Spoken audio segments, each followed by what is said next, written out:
Recording in السلام عليكم ورحمة الله وبركاته. الحمد لله والصلاة والسلام على رسول الله وبعد. آج ہم تدبر قرآن کلاس کی 11ویں نشست شروع کرنے جا رہے ہیں، اور آج انشاءاللہ تعالی اللہ تعالیٰ کی توفیق اور اس کی مدد سے ہم سمجھیں گے سورۃ البقرہ کا 8واں رکوع۔ تو آئیے بلا تاخیر ہم آج جو سیکھنے والے ہیں، سب سے پہلے اس میں سے کچھ تلاوت کر لیتے ہیں اور اس کے بعد پھر ہم آگے بڑھتے ہیں۔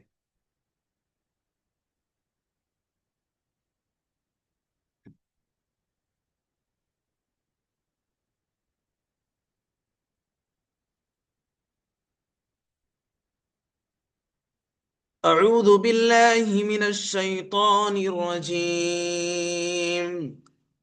بسم اللہ الرحمن الرحیم۔ ان الذين آمنوا والذين هادوا والنصارى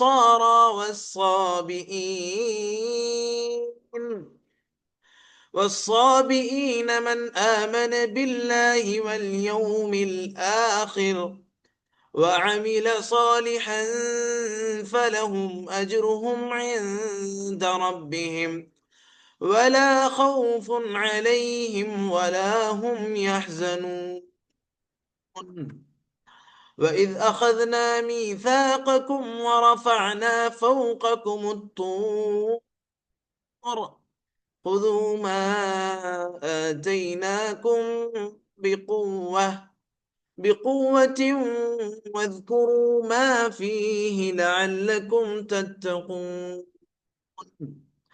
ثم توليتم من بعد ذلك فلولا فضل الله عليكم ورحمته لكنتم من الخاسرين. جی ہاں، انشاءاللہ تعالی ہم اس رکوع کے اختتام تک انشاءاللہ تعالی آج پڑھیں گے اور سمجھنے کی کوشش کریں گے۔ تو چونکہ وقت بھی بڑا لیمیٹڈ ہوتا ہے تو اس لیے ہم اب آگے بڑھتے ہیں اور الفاظ اور ان کے معنی ذرا ایک نظر دیکھ لیتے ہیں۔ اللہ تعالیٰ نے ان آیات میں کہا ان الذین آمنوا والذین ہادوا معنی انہوں نے یہودیت اختیار کی، یہودی بن گئے وہ لوگ۔ یہ حوادتن سے ہے اور اس کا تفصیلی معنی انشاءاللہ ہم تفسیر میں ہم سیکھیں گے اور سمجھیں گے انشاءاللہ تعالی۔ اس کے بعد ہے نصارہ، حضرت عیسیٰ علیہ السلام کے جو مبلغین تھے، جو دعات تھے، داعی لوگ تھے، جو عیسیٰ علیہ السلام کی دین کی طرف بلانے والے لوگ، انہیں نصارہ کہتے ہیں۔ اور آپ کے حواریین میں جن لوگوں نے آپ کی مدد کی، جن لوگوں نے آپ کی حمایت کا وعدہ کیا، ان کو نصارہ کہا گیا۔ بعد میں آپ یعنی عیسیٰ علیہ السلام کے تمام ہی مبلغین جو عیسائیت کی طرف دعوت دینے والے تھے، انہیں نصارہ کہا گیا، نصرانن کہا گیا۔ اس کی جمع ہے نصران۔ اس کے بعد صابئین والصابئین، تو صابی اس شخص کو کہتے ہیں جو اپنے دین سے نکل جائے۔ بعض اہل علم نے کہا کہ ایک ستارے کو پوجنے والی قوم کا نام ہے اہل بابل میں، یعنی اہل بابل انہی میں سے تھے، یا نمرود بھی انہی میں سے تھا۔ وہیں سے جو ہے حران، واسط اور ایران کے دوسرے علاقوں میں یہ لوگ پھیل گئے۔ مختلف اس کی تفصیل ہوئی ہے۔ ایک مفہوم اس کا یہ بھی ہے کہ وہ لوگ جو فرشتوں کی پوجا کرنے والے ہیں، فرشتوں کی پرستش کرنے والے لوگ۔ اور ایک مفہوم اس کا یہ بھی بیان کیا گیا ہے کہ وہ لوگ جو دین سے نکل گئے اور کسی بھی دین کو ماننے والے نہیں تھے، وہ اس سے مراد ہے، واللہ اعلم۔ اس کے بعد اللہ تعالیٰ نے کہا کہ میثاقکم، میثاق عہد و پیمان، اس عہد نامے یا اس دستاویز یا کسی بھی ایسی چیز کو میثاق کہتے ہیں جس سے کام میں تاکید اور مضبوطی آتی ہے، یعنی باہم ایک دوسرے سے اتفاق ہوتا ہے اور اس اتفاق کے مطابق کام کرنے سے کام بالکل پرفیکٹ اور مضبوطی کے ساتھ ہوتا ہے۔ اور الطور یہ صحرا سینا میں ایک مشہور پہاڑ کا نام ہے، طور، طور پہاڑ۔ موسیٰ علیہ الصلوۃ والسلام کو اسی طور پہاڑ پر اللہ تعالیٰ نے بلا کر وہیں پر انہیں تورات عطا کیا تھا۔ بقوہ، طاقت اور قوت کے ساتھ، یعنی جد و جہد اور پورے نشاط اور کوششوں کے ساتھ۔ اور تم نے منہ موڑ لیا، تم پھر گئے۔ تولا یا تولا تولین باب تفعل سے ہے، اور تولیتم ماضی کا صیغہ ہے، اور جمع مذکر غائب کا صیغہ ہے۔ اس کے بعد السبت، یہ یعنی کہ پیر، سنیچر اور اتوار کے دن یہودیوں کو مچھلی کا شکار بلکہ کوئی بھی دنیاوی کام کرنے سے منع کیا گیا تھا، لیکن انہوں نے حیلہ اختیار کر کے اللہ تعالیٰ کے حکم سے تجاوز کرتے ہوئے ہفتے والے دن بطور امتحان مچھلیاں زیادہ آتی تھیں تو انہوں نے گڑھے کھود دیے، پھر اتوار والے دن ان کو پکڑا کرتے تھے۔ السبت کا معنی ہے ہفتے والا دن۔ قردۃ، اس کا معنی ہے بندر، اور قردن اس کی جمع ہے۔ اور خاسئین، دھتکارے ہوئے لوگ، ذلیل لوگ۔ نکالن، عبرت ناک سزا، سخت عذاب۔ اور موعدۃ، نصیحت۔ وعد یعد باب ضرب یضرب سے ہے، جس کا معنی نصیحت کے ہیں، عبرت کے ہیں۔ اور تذبح، ذبح یذبح، تم ذبح کرو گے، یہ باب فتح یفتح سے ہے، اس کا معنی ہے ذبح کرنا۔ اتتخذون اتتخذون ہزوا، ہزون وہ شخص جس کا مذاق اڑایا جائے، یعنی کیا تم ہمارا مذاق اڑاتے ہو؟ ہزون مذاق بنانا، مذاق اڑانا، باب فتح یفتح سے آتا ہے اس کا مصدر۔ اور اعوذ، عاذ یعوذ پناہ چاہنا، التجا کرنا، کسی کی پناہ میں آنا، اس کا مصدر ہے اعوذ، اور باب نصر ینصر سے فعل آتا ہے۔ اور اس کے بعد اکون، تو کان یکون معنی ہو جانا، افعال ناقصہ میں سے ہے، یعنی ہیلپنگ وربس جو جیسے انگلش میں ہوتے ہیں اسی طریقے سے یہ بھی عربی کا افعال ناقصہ میں سے ہے، معاون افعال۔ اور باب نصر ینصر سے آتا ہے، اس کا مصدر ہے کون۔ الجاہلین نادان لوگ، نا سمجھ لوگ، جاہل لوگ، یہ اس اور الجاہلین حالت جر میں ہونے کی وجہ سے یا نون ہے، ورنہ حالت رفع میں ہوتا تو واو نون کے ساتھ ہوتا، الجاہلون ہوتا۔ حالت نصب میں یا حالت جر میں ہو تو الجاہلین ہوتا ہے۔ اس کے بعد ادعو، ادعو تم پکار لو، تم دعا کر لو، یہ فعل امر ہے یعنی آرڈر ہے، دعا یدعو سے فعل آتا ہے، اور فعل ناقص فعل ناقص یعنی اس معنی میں ناقص کہ اس کا جو اس کے حروف اصلی ہیں ان میں سے آخری والا حرف اس کا واو ہے، تو اس لیے اسے افعال ناقصہ کہا گیا ہے۔ افعال ناقصہ یعنی ناقص افعال میں سے یہ شامل ہے۔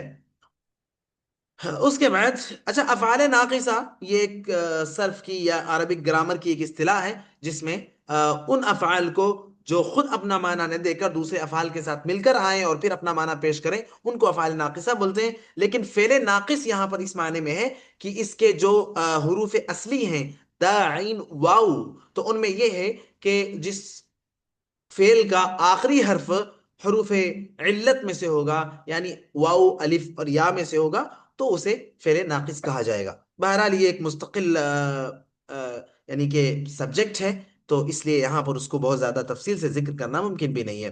آگے دیکھتے ہیں، یبینو، بینہ، یبینو تبیین، بیان کرنا، واضح کرنا، ظاہر کرنا، باب تفعیل سے اس کا مصدر آتا ہے تبیین۔ فارد، موٹا، پرانا، یہاں پر مراد عمر دراز یا بوڑھی گائے، یہاں پر فاردن سے مراد ہے۔ اور بکرن، کنواری یا جس نے بچہ نہ دیا ہو، یہاں پر بھی بکرن سے مراد گائے ہی ہے کیونکہ اسی کا ذکر یہاں پر چل رہا ہے۔ اور عوان، عوان درمیانہ عمر والی، ان عورتوں کو یا ان جانوروں کو عوان کہتے ہیں جو ابھی درمیانی عمر میں ہوں، نہ بہت زیادہ چھوٹے ہوں نہ بہت زیادہ بڑے ہوں، درمیانی عمر، ادھیڑ عمر کہہ سکتے ہیں، اس عمر میں جو ہو۔ صفراء، زرد، زرد رنگ، پیلا رنگ، یلو کلر۔ بعض علماء کے نزدیک یہاں صفراء سے مراد سیاہی ہے، لیکن یہ بظاہر صحیح نہیں ہے، اس لیے کہ اگر سیاہی مراد ہوتی تو آگے فاقعن کے بجائے حالقۃ نوعها، حالقۃ لونها کہا جاتا، یہاں پر اس سے پیلا پن یا سفیدی ہی مراد ہے۔ اس کے بعد فاقع اللون ہوا گہرا زرد رنگ، خالص زردی یعنی بالکل پیلا رنگ. اور فقع یفقع باب نصرہ باب فتحہ سے بھی آتا ہے، اور فقع یفقع باب نصرہ سے بھی آتا ہے. اس کے بعد تسر الناظرین، تسر سر یسر، اچھا لگنا، بھا جانا، سرور اس کا مصدر ہے. اور اس کے بعد الناظرین دیکھنے والے لوگ، جزاک اللہ خیر. الناظرین دیکھنے والے لوگ، یہاں پر بھی میں نے ابھی بتایا نا باب یعنی کہ حالت نصب میں ہونے کی وجہ سے یا نون ہے یہ یعنی کہ جمع مذکر سالم جب حالت نصب میں یا حالت جر میں ہو تو اس کا پلیورل اور اس کی جمع یا نون کے ساتھ آخر میں آتی ہے، لیکن جب حالت رفع میں ہو تو واو نون کے ساتھ آتی ہے. تو یہ یا نون کے ساتھ ہے یعنی کہ حالت جر میں ہے. تسر الناظرین. اچھا جی.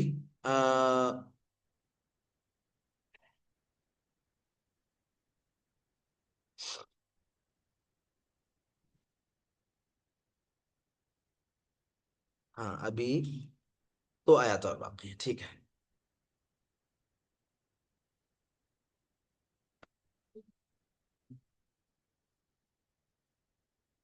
اس کے بعد تشابہ، وہ مشتبہ ہو گیا، وہ ایک جیسا ہو گیا، وہ مل گیا، ہے نا. تشابہ ہے، تشابہ تشابہن، ایک جیسا ہو جانا، باب تفاعل سے، اور اس کا مصدر ہے تشابہ. اس کے بعد ذلول، ذلول اطاعت گزار یا سدھا ہوا. اس جانور کو کہتے ہیں جو ہل جاتا ہے، یعنی وہ جانور جو آپ کہیں بھی جاؤ پیچھے پیچھے چلا آتا ہے، یا آپ وہاں پر کوئی نہ ہو تو بہت زیادہ چیخ پکار کرے گا، یا وہ جانور جو ہل جاتا ہے. میں سمجھتا ہوں کہ یہ بات واضح ہوگی اور سمجھ میں آ جائے گی آپ لوگ کو. ذل اور ذلول سے یہ صفت مشبہ ہے. اس کے بعد لا تثیر، وہ غبار نہ اڑاتی ہو، وہ دھول غبار نہ اڑاتی ہو. یا مراد ہے کہ زمین نہ جوتتی ہو، کاشتکاری نہ کرتی ہو، یعنی وہ بیل یا وہ گائے جو کھیتی میں کام نہ آتی ہو. اور اثارتن اس کا مصدر ہے، باب افعال سے. لا تسقل حرف لا تسقي، سقا یسقی سقایت، معنی سیراب کرنا، کھیت کو پانی دینا یا کھیتی کے کام آنا. الحرف معنی کھیتی، زراعت باب ضربا سے ہے. حرث یحرث، مسلمت عیب سے پاک، داغ سے پاک، اس میں مفعول ہے اور واحد مؤنث کا صیغہ ہے، باب تفعیل سے ہے. لا شیۃ فیہا، اس میں کوئی داغ نہ ہو. شیئتن معنی داغ، جانور جس رنگ کا ہو اس کے علاوہ رنگ کے دھبے کو شیئتن کہتے ہیں. یہ باب ضربہ سے اس کا یہ باب ضربہ کا مصدر ہے. اور اصل میں وشیون تھا، وزن اور وعدن کی طرح. واو گر گیا اور آخر میں تائے عوض آ گیا تو شیعتن ہو گیا، جیسے زینتن اور عیدتن. ٹھیک ہے. تو یہاں تک ہو گیا ہمارا قالوا الآن جئت بالحق فذبحوها ما كادوا يفعلون، یہاں تک ہو گیا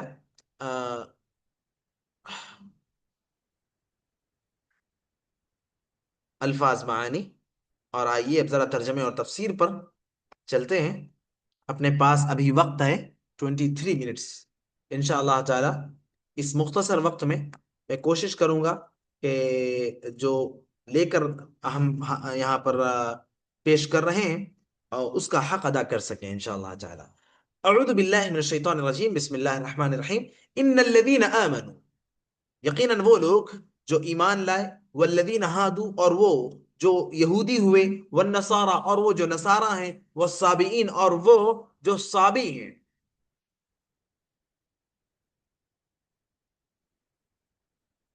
یعنی جو کوئی بھی ہو اللہ تعالیٰ پر قیامت کے دن پر ایمان رکھتے ہو.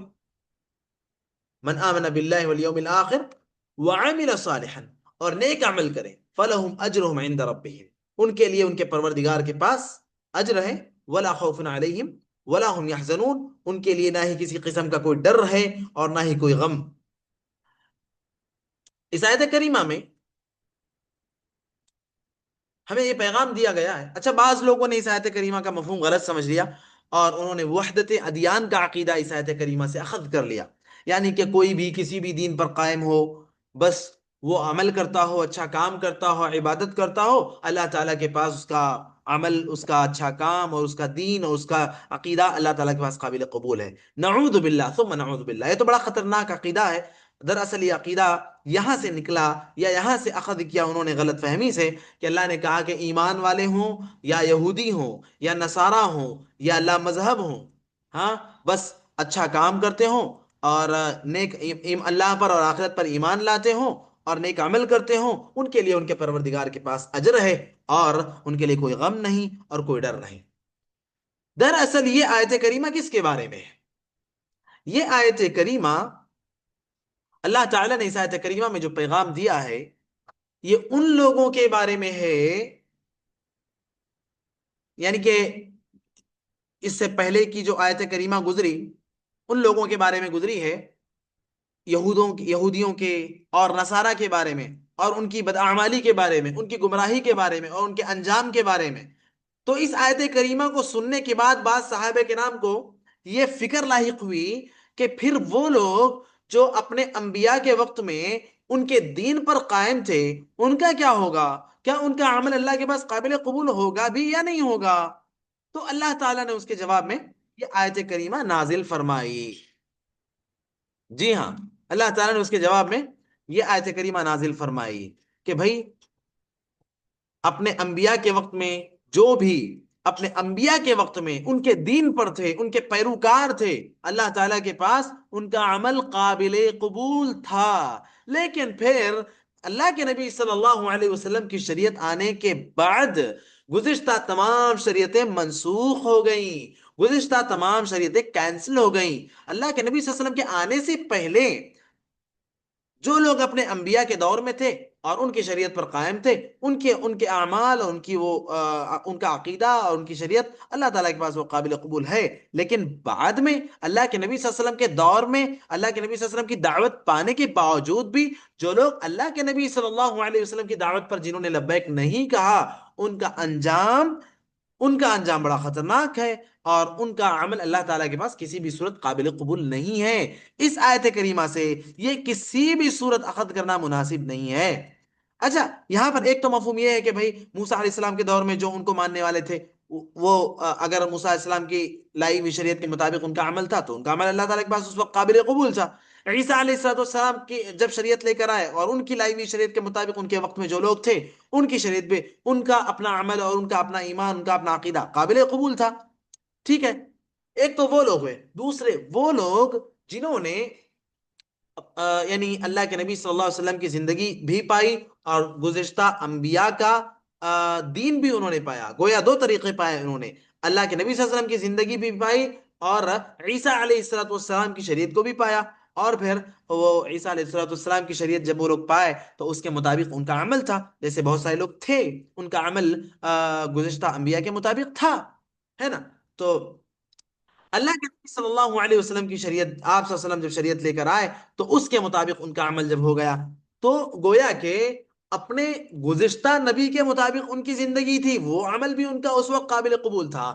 پھر اللہ کے نبی صلی اللہ علیہ وسلم کی شریعت کی دعوت ملنے کے بعد جب نبی صلی اللہ علیہ وسلم کی شریعت کی دعوت کو انہوں نے قبول کیا اور ایمان لے آئے تو اس کا اجر بھی ان کے حق میں ہے، یعنی ڈبل فائدہ ہے ان کے لیے، دو دو فوائد ہیں ان کے لیے۔ ایک تو گزشتہ شریعت کا جو اس کے مطابق عمل کیا تو اس کا فائدہ بھی ان کے لیے، اب نبی صلی اللہ علیہ وسلم کی لائی ہوئی تعلیمات کے مطابق ان کی زندگی ہے تو اس کا فائدہ بھی ان کے لیے۔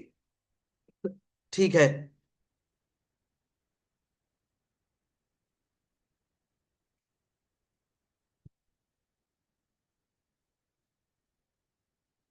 جی،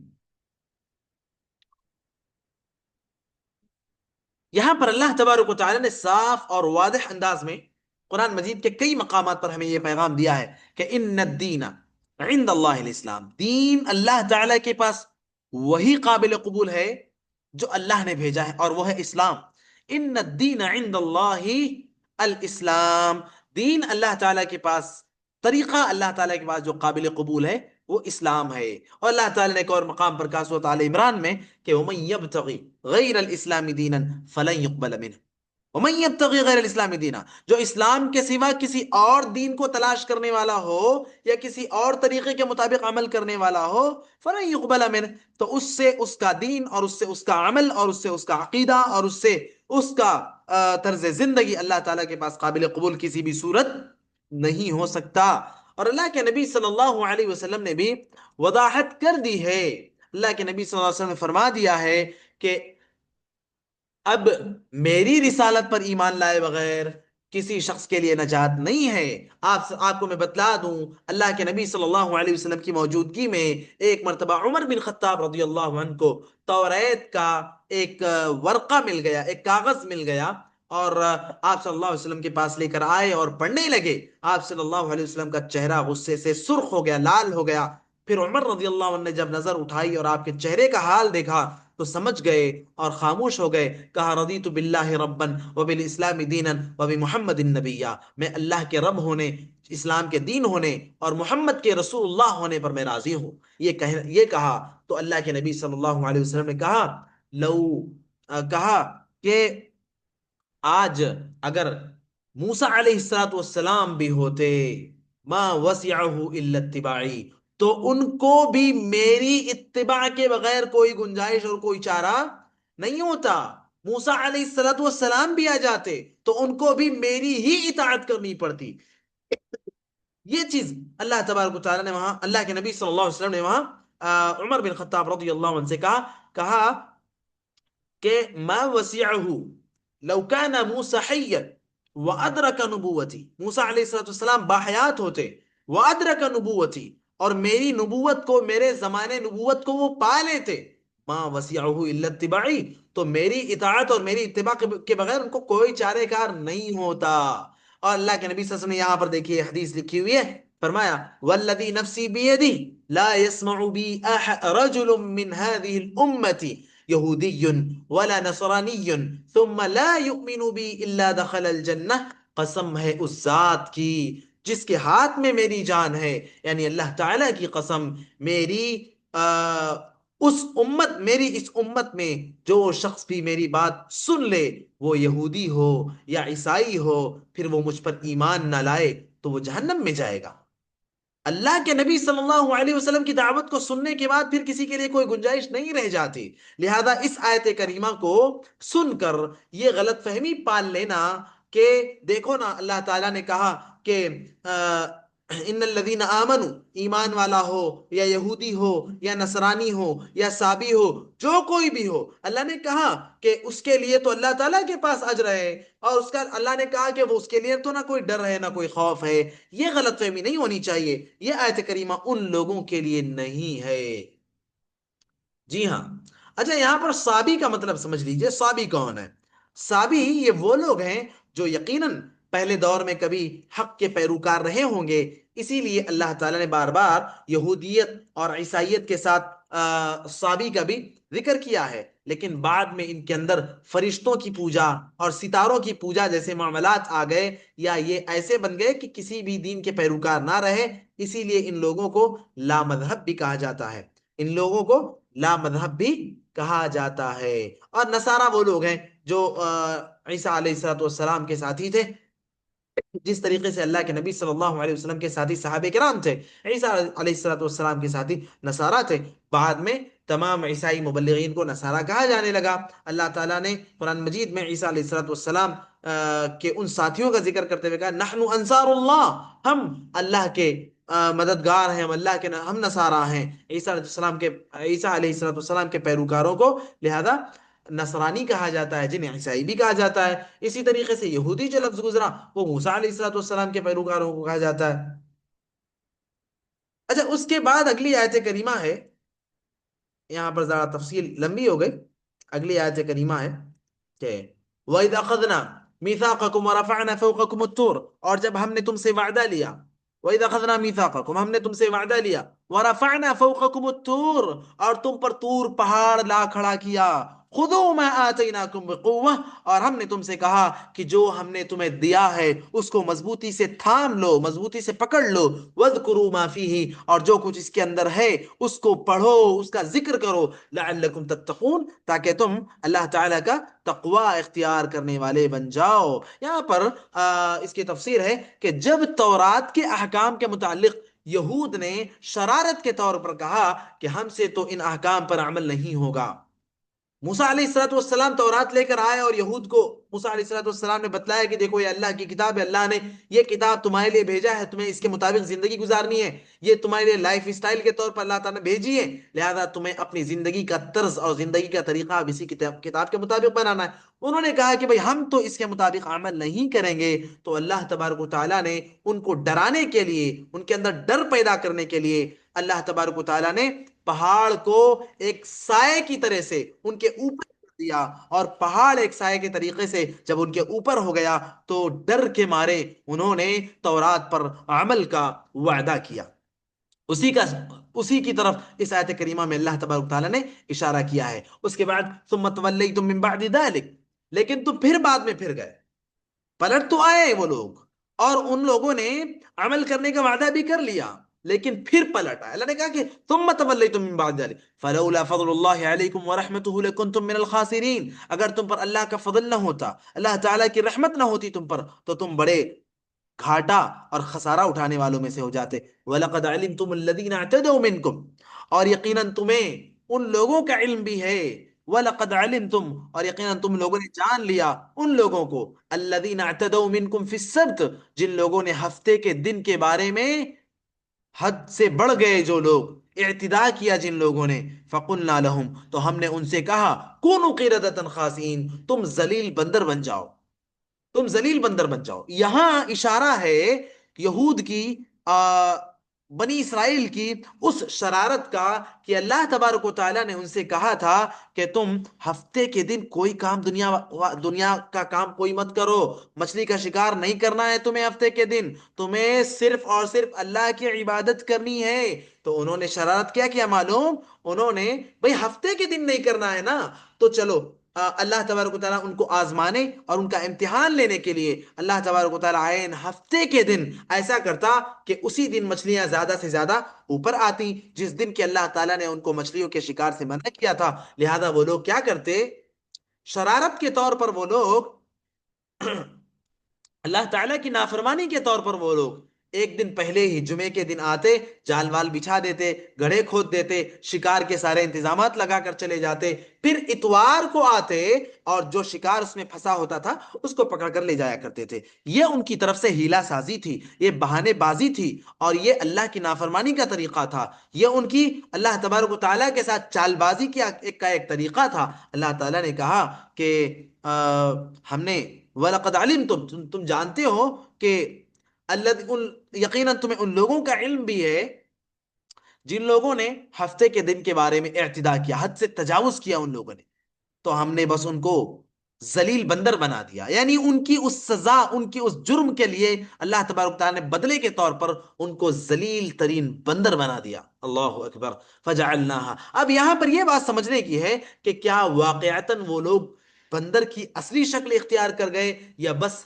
حقارت کے لیے اللہ تبارک و تعالیٰ نے ان کو بندر کا ذکر کیا؟ تو یہ کوئی بڑی بات نہیں ہے، اللہ تبارک و تعالیٰ کی قدرت سے کوئی باہر چیز نہیں ہے، اللہ تعالیٰ جسے چاہتا ہے، جیسا چاہتا ہے، جو چاہتا ہے بناتا ہے۔ اور اللہ تعالیٰ نے یہاں پر کہا ہے کہ ہم نے ان سے کہا تم ذلیل بندر بن جاؤ، تو اللہ تبارک و تعالیٰ نے کوئی ایسا اشارہ اس کے اندر نہیں دیا ہے جس سے یہ بات سمجھ میں آئے کہ نہیں بھئی وہ بس ان کو ذلیل ظاہر کرنے کے لیے اللہ تعالیٰ نے ایسا کہا ہوگا، نہیں، اللہ تعالیٰ نے بس صاف کہا ہے ہم نے ان سے کہا کہ تم ذلیل بندر بن جاؤ۔ لہذا ہمیں اللہ تعالیٰ کی اس بات پر پورا ویسے ہی یقین ہے جیسا اللہ نے یہاں بیان کیا ہے کہ پھر اللہ تعالیٰ نے ان کو واقعتاً بندروں کی شکلوں والا بنا دیا۔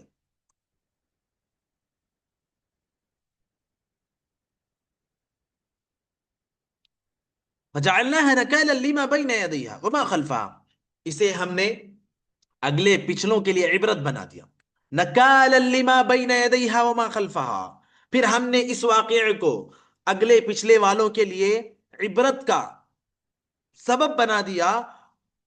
وَمَوْعِظَةً لِّلْمُتَّقِينَ، اور پرہیزگاروں کے لیے بھی نصیحت کا ذریعہ بنا دیا۔ وَإِذْ قَالَ مُوسَىٰ لِقَوْمِهِ، اور جب موسیٰ علیہ السلام نے اپنی قوم سے کہا، إِنَّ اللَّهَ يَأْمُرُكُمْ أَن تَذْبَحُوا بَقَرَةً، کہ اللہ تعالیٰ تمہیں حکم دیتا ہے کہ تم ایک گائے ذبح کرو۔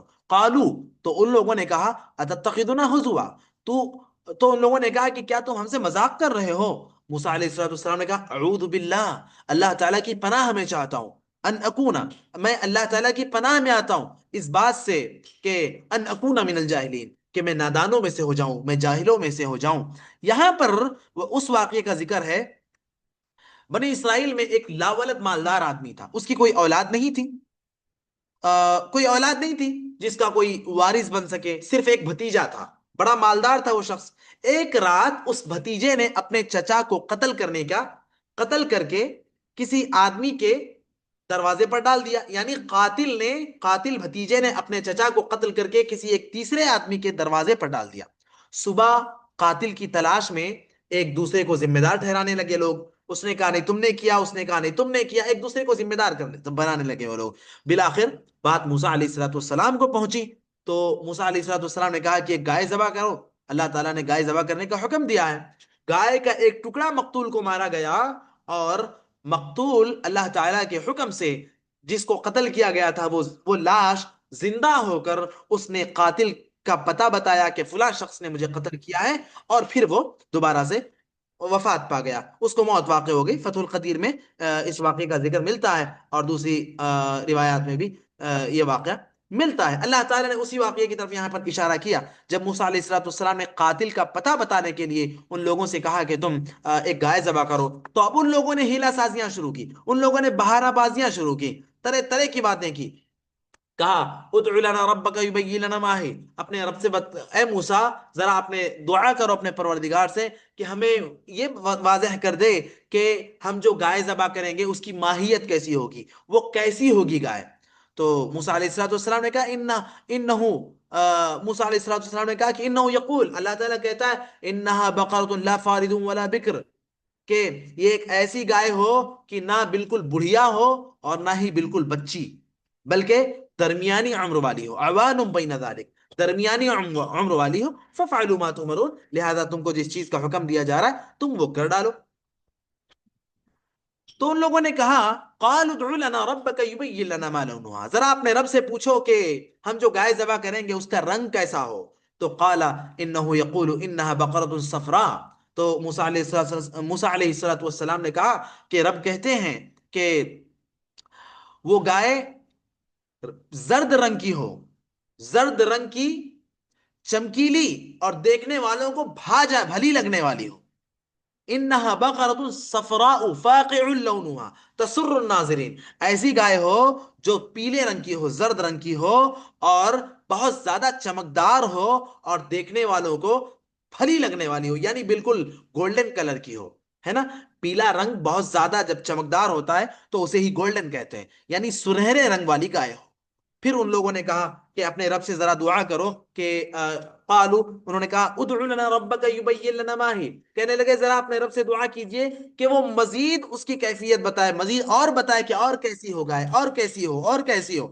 تو موسیٰ علیہ السلام نے کہا کہ اچھا، ان لوگوں نے کہا ان البقرہ تشابہ علینا، ارے موسیٰ آپ نے یہ ایسا ہو ایسا ہو ایسا ہو بتا دیا، ہمارے لیے گائے بہت مشابہ ہو گئی ہے، ہم پر کنفیوزڈ ہو گئے ہیں ہم لوگ۔ وَإِنَّهَا إِن شاء اللَّهُ لَمُهْتَدُونَ، لیکن اللہ سے کہیے کہ ذرا ہم کو اور بتائے تاکہ ہم اس تک پہنچ جائیں، وہ ہمارے لیے اور واضح ہو جائے۔ تو موسیٰ علیہ السلام نے کہا کہ یقول قال انه یقول اللہ تعالیٰ کہتا ہے انها بقرۃ، ایک ایسی گائے ہو، لا ذلول تثیر الارض ولا تسقی الحرث، ایسی گائے ہو کہ جو نہ ہی زمین جوتنے والی ہو اور نہ ہی کھیتی کسانی کرنے والی ہو، مسلمۃ لا شیۃ فیہا، تندرست ہو، اس پر کسی قسم کا کوئی داغ نہ ہو۔ قالوا، تب ان لوگوں نے کہا الآن جئت بالحق، اب تم نے حق واضح کر دیا ہے، فذبحوها وما كادوا يفعلون، پس ان لوگوں نے موسیٰ علیہ السلام نے ان کو جیسا بتایا ویسا گائے ان لوگوں نے تلاش کر لیا، کہا کہ اب تم نے حق بتا دیا ہے، وہ حکم برداری کے قریب بھی نہیں تھے، وہ نہیں چاہتے تھے، بار بار سوال کر رہے تھے، ایسا ویسا ویسا ایسا، بار بار سوال کر رہے تھے، سوالوں پہ سوال کرتے جا رہے تھے، لیکن ہر بات کا موسیٰ علیہ الصلوۃ والسلام نے جواب دیا، پھر ان لوگوں نے مان لیا اور گائے ذبح کر دی۔ یہاں پر اللہ تعالیٰ نے ان آیات میں یعنی گویا آ، یہاں سے آیت نمبر 67 سے آیت نمبر 70 تک، 67 سے 71 تک اللہ تبارک و تعالیٰ نے ان کی شرارت کا ذکر کیا ہے کہ دیکھو کتنا سا سمپل سا معاملہ تھا۔ اللہ نے کہا تھا گائے ذبح کرو، اور ان سے کوئی بھی شرط اللہ نے نہیں رکھی تھی، بس وہ گائے ذبح کرتے مسئلہ حل ہو جاتا۔ انہوں نے کہا کیسی ہو، پھر بتایا، پھر انہوں نے کہا اچھا ایسی، پھر اور کیسی ہو، اور کیسی ہو، اور کیسی ہو، تو انہوں نے سوالوں پہ سوال کر کے اپنے آپ کو مشکل میں ڈالتے چلے گئے وہ لوگ، لہذا معاملہ ان پر مشکل ہوا، لیکن بالآخر جب معاملہ واضح ہوا تو وہ لوگ اس پر عمل کر سکے۔ یہاں پر یہ بتلانا مقصد ہے۔ الغرض